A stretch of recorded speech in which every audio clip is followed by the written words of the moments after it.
எனக்குன்னு என்னென்ன விஷயத்துக்கு பிரார்த்தனை இருக்கு அப்படின்னு பார்த்துக்கோ. எனக்கு நிம்மதி வேணும் அப்படின்னு சொன்னா பால் அபிஷேகம் பண்ணிக்கோங்க. ஓகே. எனக்கு வந்து வாழ்க்கையில நோயற்ற வாழ்வை வாழணும், தயிர் அபிஷேகம் பண்ணுங்க.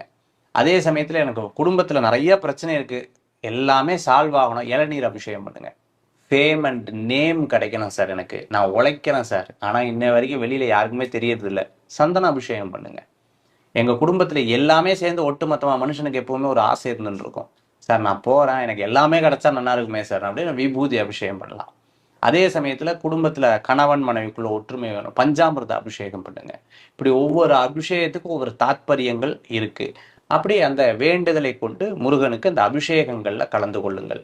அதே சமயத்துல அந்த பூஜையில கலந்து கொள்ளுங்க. உட்கார்ந்து ஒரு க்ஷணம் அந்த முருகனுடைய நாமத்தை கேளுங்க, உங்க வாழ்க்கையே பெரிய மாற்றங்களை கொடுக்கும். நம்ம வந்து வீட்டுக்கு பக்கத்துல இருக்கக்கூடிய முருகர் கோயிலுக்கு போகணும்.